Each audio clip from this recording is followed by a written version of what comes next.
हुआ है। देखिए, रोशन जी का जो आज पेशी था, ये सामान्य सी प्रक्रिया है कि जब कभी कोई व्यक्ति कस्टडी में रहता है तो प्रत्येक 14 दिन पर उनको जज साहब के सामने उपस्थित होकर जज साहब अपने से देखते कि इनको जेल में कोई कठिनाई तो नहीं है। ये एक जुडिशियल कस्टडी में रहने वाले लोगों की सुरक्षा के दृष्टिकोण से कि कहीं जेलर सुप्रिटेंडेंट कहीं कोई असुविधा तो नहीं करे, यही सब चीज़ पूछा जाता है सामान्यतः, और फिर उनको ये कर दिया जाता। तो वो सामान्य सी प्रक्रियाएँ थी जिसके तहत वो हर एक 14 दिन पर तो आना, ये कोई पहली बार आया है सो नहीं। जब तक जुडिशियल कस्टडी में रहता है व्यक्ति तो 14 दिन पर उनको आना ही पड़ता है कोर्ट। उसी प्रक्रिया के अनुपालन में आज ये आए थे कोर्ट में, कोई नई बात नहीं थी। किरण सिंह जी का बयान भी दर्ज होने वाला था। नहीं, वो बयान तो उनको निर्देश दिया गया था बयान देने के लिए, लेकिन वो तो पता ही कि 2 महीना का, इसीलिए अधिकतम वक्त दिया था। हम लोग को भी पता है कि वो बयान नहीं देगी, तो इसीलिए तो जज साहब ने कह दिया था कि 2 महीना में अगर बयान नहीं देगी तो भी उनको बेल के लिए छूट है, वो बेल में जा सकते हैं। क्या किरण सिंह के पास आज नोटिस भेजा जाएगा?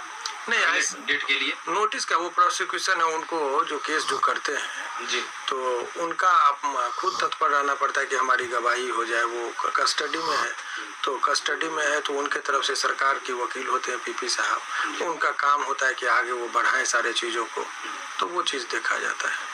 कुछ ऐसी जानकारी पता चली है सर कि अगर रोशन रोही जी को अगर अभी बेल हो जाता है तो क्या बेल होने के बाद भी सजा हो सकती है? नहीं, वो ट्रायल का चीज़ है ये सब। तो देखिए, कोई पहला केस थोड़े है, बेल का डिफरेंट इशू है। ट्रायल वहाँ कोर्ट में होता है, लोअर कोर्ट में। अभी बेल के मुद्दा पर बात हो रही है। ट्रायल में क्या होगा, पहले बेल पर निकल जाएंगे, RFIR को क्वेश कर देगा हाई कोर्ट, तो ट्रायल ही नहीं चलेगा। ये तो किस विधि पर कहाँ पर क्या होता है वो प्रक्रिया है, और कहने के लिए और सुनने के लिए कोई बात नहीं है। यहाँ पर तो ऑर्डर भी हमने पिछले आप लोग को दिखाया था कि 2 महीने का वक्त दिया था, लगभग 1 महीना बीतने को है। 21 मई को इनका डेट पूरा जाएगा, 2 महीना। तो 21 मई के बाद इनका बेल फाइल हो जाएगा यहाँ हाई कोर्ट में। किरण सिंह के वकील मुकेश सर का कहना यह है कि 1-2 साल तक ट्रायल ही चलेगा। देखिए, आप किसी व्यक्ति विशेष का नाम लेकर हम ये कह रहे कि वो CRPC के अंतर्गत यहाँ पर प्रक्रियाएं अपनाई जाती है। जो किताब है हमारे कह देने से या किसी अन्य व्यक्ति के कह देने से नहीं होता है। तो ये कानून में ये है कि ट्रायल का जो प्रक्रिया है, गवाह होता है, सभी गवाह जाने के बाद बहस होगा, तो ये सब चीज़ होता है। लेकिन ओवरऑल ये जो कह देने, देखिए, ये लड़ाई सत्य और असत्य की लड़ाई है। ये लड़ाई ये दिखाया जा रहा है कि कोई लड़की है और वो किसी पर झूठा मुकदमा करके यदि किसी को कोई फंसा दे, कोई पहली बात तो है नहीं।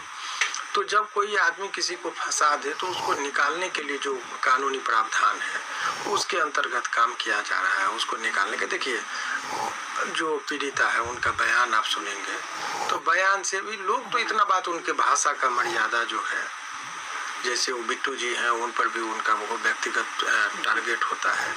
तो ये समान तरह का चीज़, तो वो तो चीज़ें दिख रही है कैमरा के बाहर कि क्या चीज़ चाह रहा है।